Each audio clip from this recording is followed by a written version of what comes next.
जय हिंद प्यारे बच्चों, आप सभी का स्वागत है हमारे केसीसी संगम यूट्यूब चैनल पर। आज हम आप लोगों को बताएंगे प्रोकैरियोटिक और यूकैरियोटिक सेल में डिफरेंट, है ना। जैसे कि हम आपको सेल कोशिका पूरा का पूरा पढ़ा चुका हूँ, ठीक है। अभी हम नेक्स्ट वीडियो में डिस्कस किए थे कि अभी डिफरेंट हमको बताना रह गया था।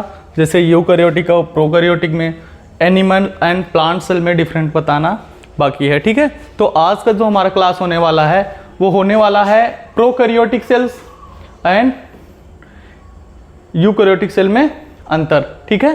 तो सबसे पहले जो प्रोकैरियोटिक सेल होती है उसका स्ट्रक्चर हम आपको दिखा देते हैं, और जो यूकैरियोटिक सेल होती है उसका स्ट्रक्चर दिखा देते हैं। सबसे पहले देखने में डिफरेंट कैसे दिखता है ना। तो हम लोग जब माइक्रोस्कोप से देखते हैं तो सबसे पहले जो प्रोकैरियोटिक सेल होता है उसका जो स्ट्रक्चर होता है वो कुछ इस तरह से दिखाई दे रहा है, ठीक है। ये देखिए, ये हमारा क्या है, प्रोकैरियोटिक सेल है, ठीक है। और ये इधर जो हमारा दिखाई दे रहा है आपको, ये हमारा क्या है, यूकैरियोटिक सेल है, ठीक है। देखिए, प्रोकैरियोटिक यूकैरियोटिक में बहुत ही मेजर डिफरेंट होता है, जिसके बारे में हम अभी डिस्कस करेंगे, ठीक है।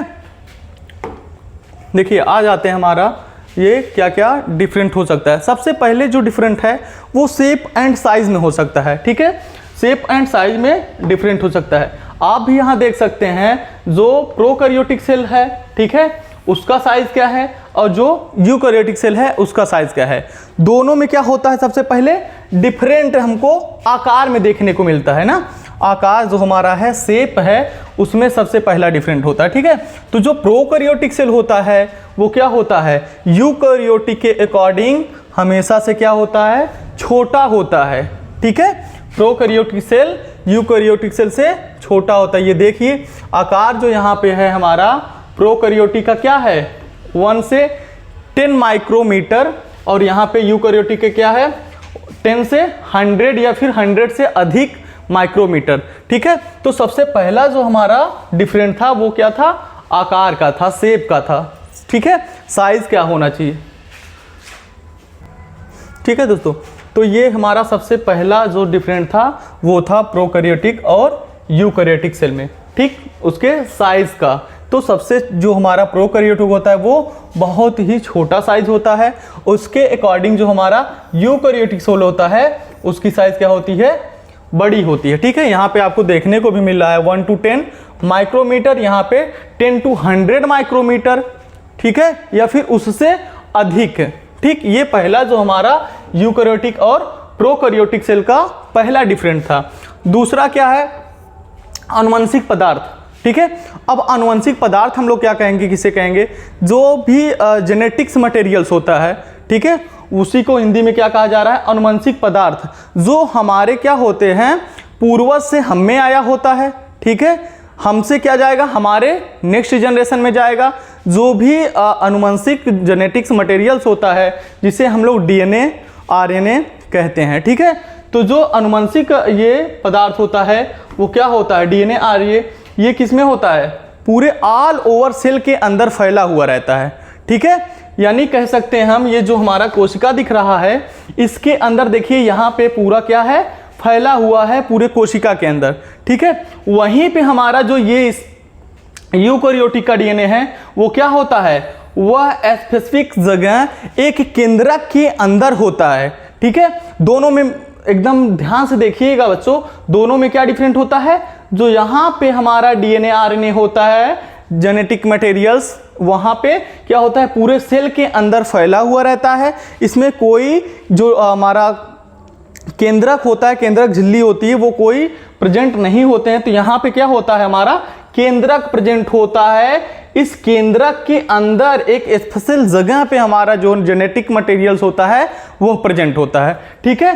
तो ये हमारा दूसरा डिफरेंट क्या था, जो आनुवंशिक पदार्थ है, जेनेटिक मटेरियल्स है, उसके बेस्ड पे हमारा जो जेनेटिक मटेरियल्स प्रोकैरियोटिक में प्रेजेंट होता है वो ऑल ओवर कोशिका में प्रेजेंट होता है, और जो हमारा यूकैरियोटिक में प्रेजेंट होता है वो कहाँ पे प्रेजेंट होता है, केंद्रक के अंदर प्रेजेंट होता है। यह हमारा दूसरा डिफरेंट था। ठीक है, यहाँ पे लिखा भी है, आप अच्छे से रीड भी कर सकते हैं। ठीक, अब जो तीसरा हमारा है डिफरेंट, वो क्या है? केंद्रकीय पदार्थ की स्थिति, जो हमारा वही कोशिका में क्या डीएनए प्रेजेंट है और ये अस्पष्ट केंद्रक के अंदर प्रेजेंट है। ठीक है, अब उसके बाद कोशिकांग। अब कोशिकांग जो होते हैं वो उनकी स्थिति के अकॉर्डिंग यहाँ पे डिफरेंट बताया गया है। ठीक है, जो भी कोशिकांग होते हैं, ठीक, जो भी कोशिकांग होते हैं यानी कोशिका के जो अंग होते हैं, सेल ऑर्गेनेल्स होते हैं, वो क्या होते हैं? कोई भी ऐसा नहीं होता है जिनका लेयर्स हो। यानी जैसे आप माइटोकॉन्ड्रिया देख रहे थे, माइटोकॉन्ड्रिया का क्या था? कुछ न कुछ लेयर की ऐसे शेप थी, है ना? ठीक,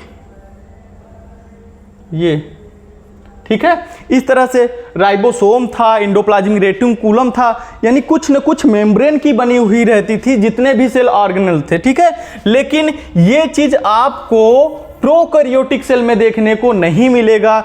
इसमें जितने भी क्या है हमारे ये कोशिकांग है, इसमें कोई भी कोशिकांग किसी भी झिल्लीबद्ध तरीके से नहीं होते हैं, उसी में पूरी तरह से बिखरे हुए रहते हैं।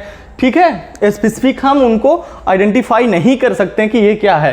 ठीक, अब इसमें क्या है, जैसे आप देख लीजिए माइटोकॉन्ड्रिया है, जिसे हम क्या करते हैं अच्छी तरह से देख लेते हैं, उसका अध्ययन भी करते हैं। उसके बाद गाल्जी बॉडी है, लाइसोसोम है, और भी बहुत सारे कोशिका में अंग प्रेजेंट हैं, कोशिका के छोटे छोटे ऑर्गन्स, है ना। अब उसके बाद देखिए कोशिका भित्ति, इसमें हमेशा क्या होता है? प्रेजेंट रहता है। ठीक है, जो हमारे प्रोकैरियोटिक सेल होते हैं, इसमें क्या होता है? कोशिका भित्ति प्रेजेंट रहता है, और यूकैरियोटिक सेल में क्या होता है? कोशिका भित्ति प्रेजेंट रहता है, लेकिन प्लांट सेल में प्रेजेंट रहता है, एनिमल सेल में नहीं। यानी पादप की कोशिकाओं में, ठीक है, कहाँ पे? पादप की कोशिकाओं में आपको कोशिका भित्ति देखने को मिलेगा। ठीक है, और जंतु की कोशिकाओं में कोशिका भित्ति देखने को नहीं मिलेगा। ठीक है, तो ये कोशिका भित्ति हो गया। उसके बाद श्वसन, ठीक है, जो अब हम आपको बताए थे कि हमारे यूकैरियोटिक सेल के अंदर क्या प्रेजेंट था, आपको देखने को मिला था माइटोकॉन्ड्रिया, ये यहाँ पे है। ठीक, ये माइटोकॉन्ड्रिया है, जिसके अंदर क्या होता था? श्वसन होता था। श्वसन के जरिए हम आपको बताए थे कि वो एटीपी का निर्माण करता था, है ना। यानी श्वसन की क्रियाएं यूकैरियोटिक सेल में कहाँ पे होती हैं? माइटोकॉन्ड्रिया के अंदर होती हैं। ठीक है, वहीं पे प्रोकैरियोटिक में कहाँ होती हैं? प्रोकैरियोटिक में मीसोसोम होता है। ठीक है, जिस तरह से हमारे यहाँ पे क्या था? माइटोकॉन्ड्रिया था, उसी तरह प्रोकैरियोटिक में क्या है? मीसोसोम है। ठीक है, ये इस तरह से क्या होता है? जो हमारे प्रोकैरियोटिक होते हैं, आप श्वसन तो उनको भी करना है, ठीक है, श्वसन उनमें भी होना है, तो उसमें क्या होता है? आपका मीसोसोम होता है, और यूकैरियोटिक में क्या होता है? माइटोकॉन्ड्रिया होता है। अब नेक्स्ट जो हमारा लास्ट है वो क्या है? जनन, रिप्रोडक्शन। ठीक है, अब ये मोस्ट इंपॉर्टेंट पार्ट होता है। आपको भी पता है, अगर ये जनन नहीं करेंगे तो अपने जो पीढ़ी है उसको आगे नहीं बढ़ा पाएंगे। ठीक है, संतान की उत्पत्ति बहुत ज़रूरी है अपने जनरेशन को मेंटेन करने के लिए। ठीक है, तो भाई अगर चाहे प्रोकैरियोटिक कोशिकाएं हो चाहे यूकैरियोटिक कोशिकाएं हैं, उनको अपने जनरेशन को मेंटेन रखना है तो जनन करना पड़ेगा, है ना। जनन होना अनिवार्य है।